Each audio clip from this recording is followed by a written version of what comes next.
A very good morning to all students. Once again, we are coming to introduce a new topic of Class 12 Business Studies.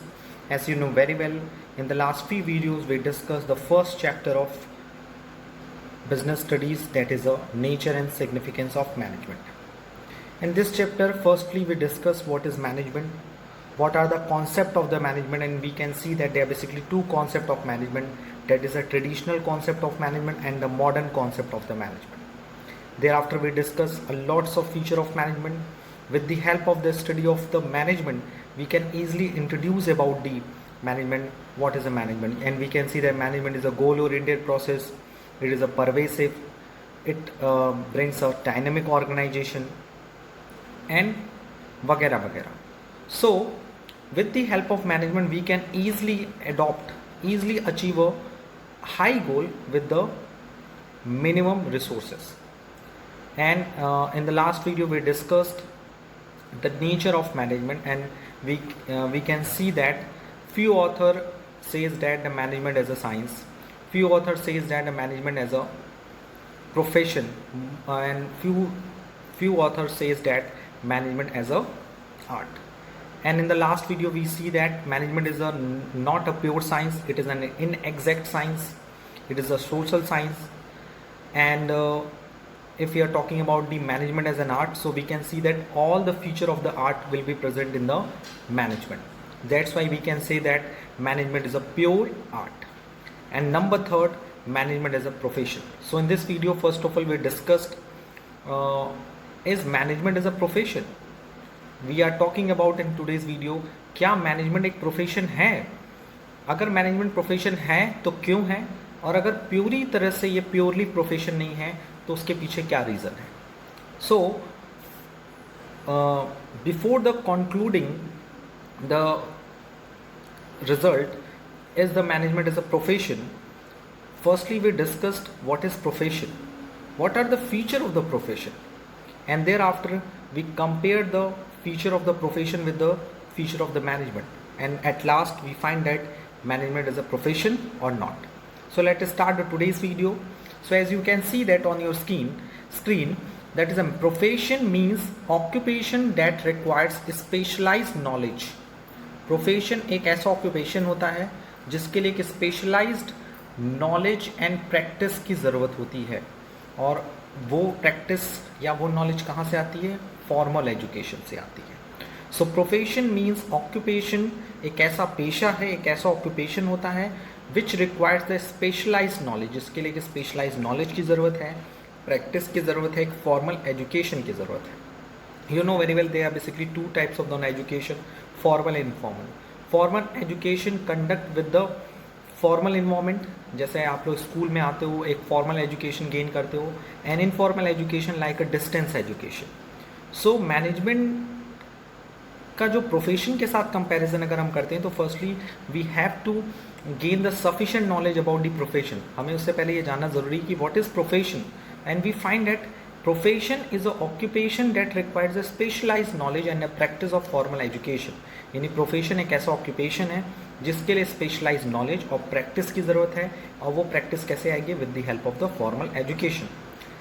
And it is also acquired by the professional body. It is, please note down, which is acquired by the respective professional body. यानी management की knowledge provide करने के लिए, practice कराने के लिए, ये नहीं कि कोई भी प्रोवाइड कर देगा, इसके लिए प्रोफेशनल बॉडी का होना ज़रूरी है. The basic feature of profession are, what are the basic feature of the profession? So we can see that the first feature of the profession is systemized body of knowledge. A profession is based on a systematized body of knowledge. It means profession के लिए एक proper एक systematic knowledge होना चाहिए, एक body of knowledge होना चाहिए. जैसे एक प्रॉपर कोर्स ऑफ कंडक्ट होता है प्रोफेशन के लिए, एक करिकुलम होता है. If you are talking about the medical profession, if you are talking about the engineer profession, if you are talking about the chartered accountant profession, so you can see that इसके लिए एक specified body of knowledge होती है, जिसके लिए specified organisation होते हैं, association होते हैं. सो वो पूरा एक करिकुलम डिसाइड करते हैं कि अगर आपको डॉक्टर बनना है तो क्या पढ़ना पड़ेगा, इंजीनियर बनना है तो आपका कोर्स एंड करिकुलम क्या होगा, अगर if you want to become a chartered accountant तो आपको कौन सी नॉलेज लेनी ज़रूरी है, किस तरह के सब्जेक्ट की आपके पास नॉलेज होनी चाहिए. सो प्रोफेशन लाइन में एंटर करने के लिए first of all you have a proper systematised body of knowledge होना ज़रूरी है. Number second is restricted entry. It is very important. Entry into the profession is restricted through an examination or degree as in the medical and law profession. And if you are talking about the entry regarding the profession, अगर हमें किसी professional world में entry चाहिए, suppose we are talking about the chartered accountant, तो chartered accountant में पहले आपके पास एक प्रॉपर डिग्री होनी चाहिए. अगर आपको डायरेक्ट एंट्री चाहिए तो you have a minimum qualification of graduation. आपके पास प्रॉपर 10+2+3 यानी प्रॉपर एक ग्रेजुएशन की गाइडलाइन रखी गई है.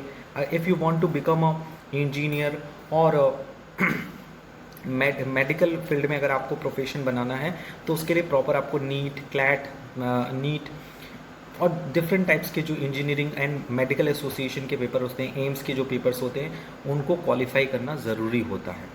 दैट्स वाई मैनेजमेंट, अगर हम प्रोफेशन की बात करें तो प्रोफेशन वर्ल्ड में एंट्री करने के लिए आपके पास प्रॉपर एक एग्जामिनेशन आपको पास करना पड़ता है या फिर आपके पास एक मिनिमम क्वालिफिकेशन होती है.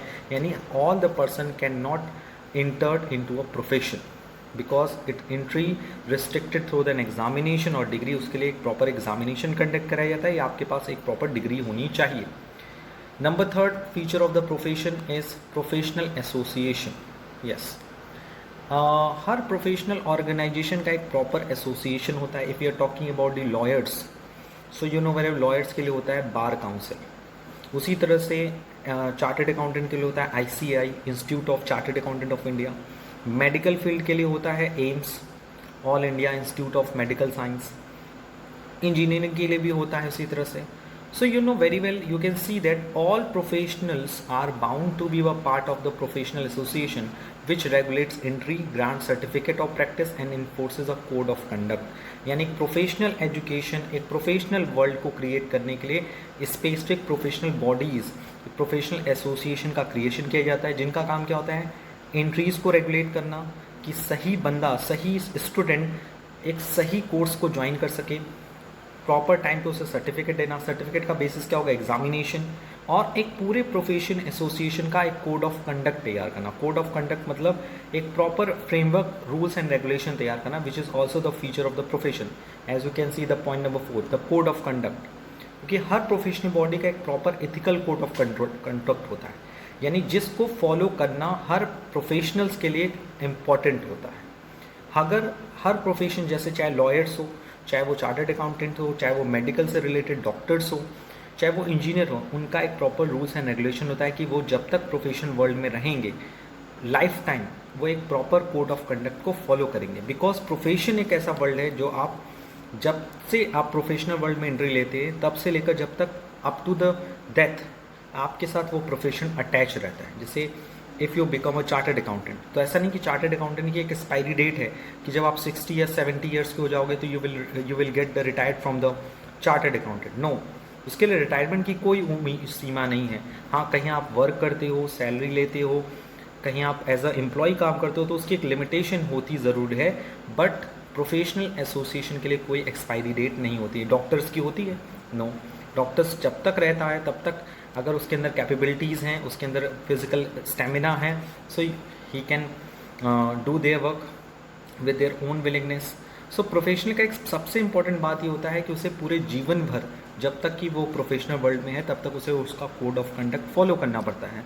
एंड प्रोफेशनल एसोसिएशन का भी होना ज़रूरी होता है जो उस पर्टिकुलर प्रोफेशन को मॉनिटर करता है, एंट्रीज़ को रेगुलेट करता है, सर्टिफिकेट डिस्ट्रीब्यूट करता है और एक प्रॉपर कोड ऑफ कंडक्ट बनाता है ताकि लोग अपने प्रोफेशन का मिसयूज़ ना करें. If you are talking about the medical line, so you can see that कितने तरह के मिसयूज़ होते हैं. ह्यूमन ट्रैफिकिंग की बात करें हम लोग, चाहे हम किसी भी तरह के, किसी को कोई बीमारी बताकर हैवी मनी उससे वसूलने लगे कि अरे ये बहुत बड़ी बीमारी है, जबकि उसको कुछ नहीं है. हम जानते हैं कि वो अच्छा बंदा है, उसके पास खूब पैसा है, तो हम उसके लिए क्या करते हैं, उसको परेशान करके उससे ढेर सारा पैसा वसूलने की कोशिश करते हैं. तो all the things are oppose to the ethical code of conduct of the professional body. So that's why the fourth feature of the management is the ethical code of conduct. So you can see the first four feature of the profession, that is systematized body of knowledge, restricted entry, professional association, code of conduct, and number 5th is a service motive. It is a very important. The basic motive of each professional is to render committed service to the society. Basically जो professionals body उनका basic motive होता है कि लोगों को service provide करना. उनका committed क्या होता है कि वो लोगों को service दें. उनका मेन मोटिव प्रॉफिट अर्न नहीं होता है. जैसे एक डॉक्टर की बात करें, डॉक्टर का प्राइमरी एम है कि वो अपने मरीजों का, अपने पेशेंट्स की को सर्विस दें, उनकी लाइफ को प्रोटेक्ट करें. उसी तरह ICAI के जो चार्टर्ड अकाउंटेंट होते हैं, कंपनी सेक्रेटरीज होते हैं, उनका प्रॉपर काम क्या होता है कि अकाउंट्स को वेरीफाई करना. उनका एम ये नहीं होता है कि वो प्रॉफिट कमाएं. प्रोफेशनल बॉडीज़ का अगर हम बात करें तो they are basically 5 features are there. The first one is a systematised body of knowledge. Number 2, restricted entry. Number 3, professional association. Number 4, ethical code of conduct, and number 5 is a service motive. Let's be discussed कि क्या ये जो management है जिसे हम compare कर रहे हैं कि मैनेजमेंट इज़ अ प्रोफेशन और not. So let's we draw conclusion कि whether management is a profession और not. So following points highlight whether management is a profession और नॉट. यानी इस पॉइंट से हम ये क्लैरिफाई करेंगे कि प्रोफेशन जो हमारा मैनेजमेंट है वो प्रोफेशन है कि नहीं है. जैसे सबसे पहली बात अगर हम बात करें, like profession, management has well defined body of knowledge. Yes, management में एक प्रॉपर कोड ऑफ कंडक्ट होता है, प्रॉपर एक डिफाइंड बॉडी ऑफ नॉलेज होती है. If you want to become a manager, so इसके लिए भी अब एक कोर्सेज चलाए गए हैं जैसे कि MBA, BBA. सो BBA और MBA करने के लिए proper course and curriculum design किया गया है. ठीक है. So that's why you can see that like profession, management has well defined body of knowledge. It has its own principle which are based on experiment. One can acquire such knowledge by pursuing courses like MBA, BBA, etc. and acquire managerial skill through instruction and training. So the first feature of the management, the first feature of the profession is present in the management. यानी profession का जो first feature था, that is a systematic body of knowledge, is present in the feature of the management. क्योंकि management का भी जो course और curriculum होता है, जो नॉलेज होती है वो वेल डिफाइंड होती है. The number 2, if you're talking about the restriction entry, so in management no such restriction is there for the manager to clear an examination or hold a degree. It is a very important.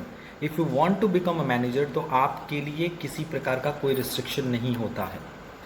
So ये आपने देखा कि the second feature of the profession is not present in the management, because management का जो entry exist होता है वो totally open होता है. कोई भी पर्सन ईजली या कोई भी स्टूडेंट ईजली मैनेजर पोस्ट के लिए अप्लाई कर सकता है. हाँ, एक अभी तक कुछ देखने को मिल रहा है रिसेंटली. अगर हम वर्ल्ड में देखें तो the person who hold MBA degree और BBA degree, they can only become a manager in the reputed companies. But most of the companies में अगर देखें तो उसके लिए कोई मैनेजमेंट डिग्री की होने की ज़रूरत नहीं है. तो अगर हम एज अ होल देखें, पूरे इंडिया को देखें, तो we can see that management में रिस्ट्रिक्टेड एंट्री अभी कम देखने को मिली है. That's why we can say that these days more and more people are appointed for managerial post who possess manager degree. यानी पहले तो पूरी तरह से रिस्ट्रिक्शन नहीं था, कोई भी मैनेजर बन जाता था, कोई भी मैनेजमेंट फील्ड में एंट्री ले सकता था, तो उसके लिए कोई नहीं था. बट अभी नाउ डेज की अगर हम बात करें तो ऐसा कुछ रिफॉर्म्स देखने को मिल रहा है. Most of the reputed company as well as the middle sector पे काम करने वाली कंपनीज भी क्या कर रही हैं, इस प्रोसेस को फॉलो अप कर रही हैं. लेकिन अभी 100% नहीं हुआ है. यानी ऐसा नहीं कह सकते कि इंडिया के जो 100% कंपनीज़ हैं वो सिर्फ उन्हीं मैनेजर्स को रखती हैं जिनके पास एक प्रॉपर कोर्स डिग्री. सो प्रोफेशंस में एंट्री लेने के लिए एक प्रॉपर कोड ऑफ कंडक्ट के साथ साथ रिस्ट्रिक्शन एंट्रीज भी हैं. Number 3 is rule and regulation. If you are talking about the management rule and regulation, so this kind of the rule and regulation is not appropriately applied in every types of the manager. Basically अगर हम बात करें, in management no such rules and regulation are frame to guide to manager through a code of conduct, but CSR, that is corporate social responsibilities and ethical business practices, prescribe the way of conducting business today. यानी अगर आप proper देखें तो कोई ऐसा organisation नहीं है, कोई प्रोफेशनल एसोसिएशन नहीं है मैनेजर्स के लिए. कोई मैंडेटरी नहीं है कि आप अगर प्रोफेशनल मैनेजर बनना चाहते हैं, you want to become a member of the All India Management Association. ऐसा कुछ नहीं है. यानी अगर हम बात करें 2 पॉइंट्स की, point number 3 and point number 4, तो वी कैन सी डैट कि पहली बात तो प्रोफेशन में रूल्स एंड रेगुलेशन होता है, एथिकल कोड ऑफ कंडक्ट होता है, बट में कि मैनेजर्स को भी कुछ एथिकल बिजनेस प्रैक्टिसेस को फॉलो करना पड़ेगा और कॉर्पोरेट सोशल रिस्पॉन्सिबिलिटी भी फुलफिल करनी पड़ेगी। If you are talking about the professional body, so हर जो प्रोफेशनल्स हैं, जो 100% प्रोफेशनल्स चीज़ें हैं, लाइक मेडिकल एसोसिएशन की बात करें, चाहे हम ऑल इंडिया मेडिकल एसोसिएशन की बात करें, तो अगर हम इनकी बात करें तो ये सारी चीज़ें उन सारे फील्ड में एप्लीकेबल हैं। बट अगर हम मैनेजमेंट की फील्ड की बात करें तो मैनेजमेंट में ऐसा कहीं देखने को भी नहीं मिल रहा है कि 100% प्रोफेशनल एसोसिएशन होना ज़रूरी है। हाँ, इसके लिए कई तरह के IIM कॉलेज खुल रहे हैं जो कि मैनेजमेंट फील्ड को मोटिवेट कर रहे हैं, स्टूडेंट को मोटिवेट करें कि वो मैनेजमेंट फील्ड को ज्वाइन करें। बट बेसिकली इसके लिए कोई प्रोफेशनल एसोसिएशन क्रिएट नहीं किया गया है, या ना कि मैनेजर्स के लिए मैंडेटरी किया गया है लाइक अदर्स, मेडिकल्स के लिए, इंजीनियर्स के लिए, चार्टर्ड अकाउंटेंट के लिए, कि स्पेसिफाइड और mandatory organisation. So you can see that restricted entry नहीं होती मैनेजमेंट में, so that's why it is not a pure profession. Number 3, कोई रूल्स एंड रेगुलेशन नहीं होता proper, so it is not a pure profession. Management में professional association की कमी है, that's why it is not a pure profession. And number 4, all manager directly and indirectly work for the development of the society. सारे managers की अगर हम बात करें तो वो डायरेक्टली बात करें चाहे इनडायरेक्टली बात करें, वो डेवलपमेंट ऑफ सोसाइटी की बात करते हैं, खुद की डेवलपमेंट की बात करते हैं और सर्विस मोटिव की बात करते हैं। सो अगर हम पूरे पॉइंट ऑफ व्यू को कंपेयर करें, there are basically 5 feature of the profession. The first one is the systemized body of knowledge जो कि मैनेजमेंट में प्रेजेंट है। नंबर 2, रिस्ट्रिक्टेड एंट्री जो कि मैनेजमेंट के फील्ड में नहीं होती है। Number 3 is a ethical code of conduct, it is also not present in the feature of management. Number 4, professional association, management में भी अभी ऐसा कोई कंपल्सन नहीं है कि मैनेजमेंट फील्ड में भी प्रोफेशनल एसोसिएशन का होना ज़रूरी है। And number 5 is a service motive. तो आप कह सकते हो कि मैनेजमेंट के फील्ड में सर्विस मोटिव भी आता है। बेसिकली इस समय मैनेजमेंट एक ऐसा प्रोफेशन है जो सर्विस मोटिव से ज़्यादा लोगों के लिवलीहुड का सोर्स है। यानी most of the person management इसलिए ज्वाइन करते हैं या मैनेजमेंट फील्ड इसलिए ज्वाइन करते हैं, मैनेजमेंट प्रोफेशन इसलिए ज्वाइन करते हैं ताकि वो अपना जीवन चला सके। And you can see that the production manager, purchase manager, sales manager, different types of the manager जो फील्ड से रिलेटेड जितने भी एम्प्लॉयज़ हैं वो बेसिकली अपना घर चलाने के लिए, अपना रोजी रोटी चलाने के लिए जॉब करते हैं। तो हम ये नहीं डायरेक्टली कह सकते कि मैनेजमेंट का जो प्रोफेशन है वो पूरी तरह से सर्विस मोटिव है, नहीं। इनका मेन फोकस होता है अपना जो बेसिक नीड है और अपनी सोशल नीड है उनको फुलफ़िल करना। इनका बेसिक पर्पस सर्विस मोटिव नहीं होता है। अगर हम प्रैक्टिकली बात करें तो यू कैन सी दैट कि अगर ऐसा कोई स्ट्रक्चर ही नहीं है हमारे इंडिया में कि हम मैनेजमेंट को बैक से उनको सपोर्ट कर रहे हैं कि एक प्रोफेशनल एसोसिएशन रख रहे हैं या फिर हम उनके लिए एक स्पेसिफिक कोड ऑफ कंडक्ट बनाए हैं जो कि उनको हेल्प करे ताकि उनका ये जो प्रोफेशनल लाइन है और ग्रो करे। बट इंडिया इस पर कुछ विचार कर रहा है, कुछ सजेशन आ रहे हैं। सो अगर हम पूरा थ्योरेटिकल स्टडी करें आज के इस पूरे वीडियोज़ का, अभी तक के इस वीडियोज़ का, so we can find that on the basis of the above study it can be said that the management has some of the characteristics of the profession. कुछ characteristics professions के हैं, thus it should be considered as not a full-fledged profession. यानी हम ये नहीं कह सकते कि मैनेजमेंट एक पूरी तरह से प्रोफेशन है, बट हाँ only a developing profession. It is not a pure profession, it is an inexact profession. It is not a exact profession, it is a developing profession. यानी कि मैनेजमेंट प्रोफेशन नहीं है पूरी तरह से, ये एक ऐसा मैनेजमेंट का जो एरिया अभी डेवलप प्रोफेशन की तरह धीरे धीरे अपने कदम बढ़ा रहा है। ओके, सो आई होप आपको ये टॉपिक अभी तक समझ में आया होगा कि मैनेजमेंट इज़ अ प्रोफेशन और not. So management is not a pure profession, it is a way to becoming a full-fledged profession. So, and the end of today's video, let's we move to the small topic. As you know very well कि in the last video we already discussed the level of management and we can see that there are basically 3 level of the management: top level, middle level and lower level. Basically top level management includes the CEO, board of directors, that is president, chairman, and if we are talking about the middle level of the management, it includes the manager of the different department के जो managers होते हैं उनको include किया जाता है किसमें, in the professions, sorry, in the middle level of management. Or if we are talking about the lower level of management, so it includes the supervisor, foreman, clerk, superintendent. So इन तीनों level of management में properly discrimination होना बहुत ज़रूरी है, क्योंकि we will get confuse कि what are the exact meaning of the top level of management, middle level of management and lower level of management. That is lower level of management is also known as the supervisory level of management. And we will get the confused कि sir top level management and middle level of management, supervisory level management, how they can differentiate from each other, ये सब एक दूसरे से कैसे अलग हैं. सो उस सब पे हम लोग डिस्कस करते हैं. The number one, on the basis of the time range. So top level management it covers long span of period, middle level it covers intermediate range, and supervisor it is concern with the short period. देखो, इसको मैं समझाने के लिए आपके सामने एक example देता हूँ कि जो टॉप लेवल ऑफ मैनेजमेंट होता है उसका जो स्पैन होता है, कंट्रोल होता है, वो काफ़ी ज़्यादा होता है और उसके पास टाइम भी ज़्यादा होता है. मिडिल लेवल मैन के बाद रेंज भी कम होता है, कंट्रोल का कम लोगों के होता है, और उनका पीरियड जो होता है इंटरमीडिएट होता है, मतलब ना टॉप लेवल से ज़्यादा होता है ना सुपरवाइजर लेवल से कम होता है. और सुपरवाइजर लेवल की बात करें तो it's concern with the short period. Supervisor level बहुत ही शॉर्ट टर्म पीरियड के लिए हायर होते हैं. अगर उनकी एफिशिएंसी अच्छी होती है, so he will they will continue with the business. Skill की बात करें तो top level management requires a creative skill, whereas the middle level management requires the persuasive skill, and supervisory level is concerned with the operative skill. यानी top level of management को creative होना चाहिए, innovative होना चाहिए.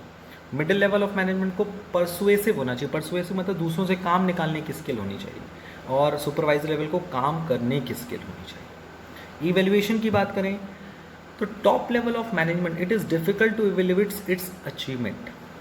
मतलब अगर हम top level management की बात करें तो ये डिफ़िकल्ट होता है इनके अचीवमेंट को फाइंड आउट करना कि टॉप लेवल ऑफ मैनेजमेंट ने अपना अचीवमेंट, अपना गोल अचीव किया कि नहीं किया. But if you are talking about the middle level of management तो it is less difficult to evaluate इस परफॉर्मेंस. यहाँ थोड़ा डिफ़िकल्ट करना बहुत ज़्यादा डिफिकल्ट नहीं होता, बट हाँ लेस डिफिकल्ट ज़रूर होता है. और supervisor level it is easy to evaluate इस परफॉर्मेंस. सुपरवाइजर लेवल तो ऑपरेटिव लेवल के होते हैं, तो उनको अपना आपको इवेल्युएट करना आसान होता है. Next is number of person. So top level of management involves a few person. Middle level of management involves a moderate number of person, and supervisor level is concerned with a large number of person. यानी top level में कुछ ही लोगों के हाथ, कुछ ही लोग ही company के CEO होते हैं, प्रेसिडेंट होते हैं, चेयरमैन होते हैं, डायरेक्टर होते हैं, बोर्ड ऑफ डायरेक्टर होते हैं. ऐसा नहीं कि सब लोग बन जाते हैं, नहीं ना. तो टॉप लेवल मैनेजमेंट में कुछ ही लोग आते हैं. मिडिल लेवल ऑफ मैनेजमेंट में भी मॉडरेट लोग आते हैं, यानी production management, sales manager, finance manager, human resource manager. लेकिन अगर हम बात करें सुपरवाइजरी लेवल की तो it is concern with the large number of person. Large में इसमें बहुत लोग होते हैं, यानी जो काम ज़मीनी स्तर पर काम को करते हैं ना, जो दे आर एक्चुअल ऑपरेटर, जो कि टॉप लेवल ऑफ मैनेजमेंट की गोल को, ऑब्जेक्टिव को अचीव करने के लिए काम करते हैं, they called supervisory level of management. तो सुपरवाइजरी लेवल ऑफ मैनेजमेंट का जो कंसर्न होता है वो होता है लार्ज नंबर ऑफ पर्सनस. ज़्यादा लोग होते हैं, उन ज़्यादा लोगों को कुछ लोग, जैसे अगर 100 लोग हैं कि एक ऑर्गेनाइजेशन में 100 एम्प्लॉयज़ हैं, तो they are related to the supervisor level. और 100 लोगों को कंट्रोल करने के लिए 10 लोग बनाए गए, they will be known as a middle level of management. और 10 लोगों को कंट्रोल करने के लिए 2 लोग बनाए गए, that is the top level of management. If you are talking about the next basis of the difference, that is a formal policy formulation, the formulation, it is concerned with the formulation of policy to a greater extent. Top level of management का जो concern होता है वो होता है policy को formulate करने से, यानी उनका मेन फोकस होता है कि पॉलिसी को कैसे क्रिएट किया जाए, पॉलिसी कैसी हो, because they are the generator of the policy and the objective. यानी टॉप लेवल ऑफ मैनेजमेंट ही पॉलिसी डिसाइड करते हैं कि हमें काम कैसे करना है, and they also decide about the objective of the management. 2 काम डिसाइड करना पड़ता है टॉप लेवल को, ऑब्जेक्टिव क्या होगा ऑर्गेनाइजेशन का और किस पॉलिसी पे काम किया जाए. मिडिल लेवल ऑफ मैनेजमेंट उस पॉलिसी के फॉर्मुलेशन पे वर्क करता है, मॉडल पूरी तरह से नहीं, लेकिन हाँ उस पॉलिसी और ऑब्जेक्टिव को किस तरह से अप्लाई करना है। यानी middle level of management is thinking about the implementation of the policy as well as the objective, ताकि हम ऐसी पॉलिसी अडॉप्ट अप्लाई करें ताकि हम अपने गोल को इजीली अचीव कर सके। अब we are talking about supervisor level, तो उनका काम होता है पॉलिसी को फॉर्मुलेट ना करके बल्कि पॉलिसी को इम्प्लीमेंट करना। टॉप लेवल पॉलिसी फॉर्मुलेट करता है, मिडिल लेवल ऑफ मैनेजमेंट उस पॉलिसी को इम्प्लीमेंट करने के लिए ऑप्शन देखता है, और सुपरवाइजर लेवल मिडिल लेवल के थ्रू मिलने वाले इंस्ट्रक्शन की हेल्प से उस पॉलिसी को इम्प्लीमेंट करके ऑब्जेक्टिव को अचीव करने की कोशिश करता है। The last difference between the top level of management, middle level and supervisor level management is that it is determinative, it is more administrative than managerial. Middle level, it is more executory and managerial than administrative. And number third, it is operative, it is more supervisory than managerial. So, if you're talking about this thing, so we can say that the top level of management determinative मतलब destination तय करना, इनका main focus होता है administration पे, managerial पे ज़्यादा focus नहीं होता है। It is more administrative than managerial, यानी मैनेजरियल पे ज़्यादा फोकस नहीं होता है, इनका मेन फोकस होता है एडमिनिस्ट्रेशन पे, कैसे हम पूरी चीज़ों को कंट्रोल कर सकें। एडमिनिस्ट्रेशन का बेसिकली काम क्या होता है? एडमिनिस्ट्रेशन का बेसिकली काम होता है कि समझना, सोचना कि हम how we will control the middle level of management and supervisory level of management. उसी तरह से if you are talking about the middle level of management, it is more executory. ये डिटर्मिनेटिव नहीं होते, ये नहीं डिसाइड करते कि हमें क्या अचीव करना है, ये डिसाइड करते हैं कि हमें कैसे किसी काम को एग्जीक्यूट करना है। That's why it is a managerial than administrative, यानी ये ज़्यादा मैनेजरियल फोकस पे काम करते हैं, एडमिनिस्ट्रेटिव पे इनका फोकस कम होता है। And number third in the last, it is supervisory level of management. So it is operative, ये इनका मेन फोकस होता है काम को करने से। It is more supervised than managerial, इनका मेन काम होता है manager planning, organising, staffing, directing, controlling करना नहीं होता है, ना कि एडमिनिस्ट्रेटिव, यानी स्टाफिंग डिसाइड करना, एक authority, responsibility and accountability decide करना, ये भी टॉप लेवल का काम होता है। टॉप लेवल पूरे ऑर्गेनाइजेशन स्ट्रक्चर को क्रिएट करता है, middle level planning, organising, staffing, directing, controlling पे फोकस करता है, और सुपरवाइजरी उन सारे ऑर्गेनाइजेशन स्ट्रक्चर और मिडिल लेवल के थ्रू बनाए गए प्लानिंग, ऑर्गेनाइजिंग, स्टाफिंग को एट प्लेस, जिसे हम कहते हैं रियलिटी में, उसको ऑपरेट करता है। ऑपरेट मतलब उसको इम्प्लीमेंट करता है। So it is more supervisory than managerial. इसका काम होता है काम जो हो रहे हैं उसको सुपरवाइज करना। काम डिसाइड हो चुका है, what to do, how to do, when to do, by whom to do, उसके लिए रिसोर्सेज ऑर्गेनाइज हो चुके हैं, लोग स्टाफ हो चुके हैं, सब हो चुका है। बट सुपरवाइजर लेवल का काम क्या है? काम को सुपरवाइज करना और देखना कि they will completed their task on the time and with the least utilization of the resources. So in today's video we discussed the two important things. The first one is the nature of management. So in this session we discussed management is not a pure science, it is a social science. Number two, management is a pure art because all the feature of the art is present in the management. Number third, management is not a profession. It is not a full-fledged profession. It is a developing profession. After some year, management becomes a full-fledged profession. And at last, we discussed the difference between the top level, middle level and lower level of management. And we can see that there are basically few differences between the top level, among the top level, middle level and supervised level, that is on the basis of time range, skill, evaluation, number of person, formally for formulation and nature. Okay, so at the end of today's video, I expect from your side, please revise all the topics, each and every topics from your book as well as from the NCERT book, as well as please solve all the exercise question given in your book as well as in your side book.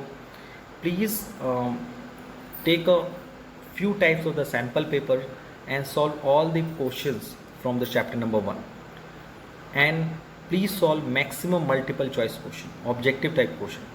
Please solve जितना हो सके maximum solve the practical question, object, especially the objective type of the question. Okay, so I hope today we cleared all the topics very easily. Apart from this, if you have any doubt or suggestion regarding this video, please ask me in the online classes as well in the WhatsApp group. आज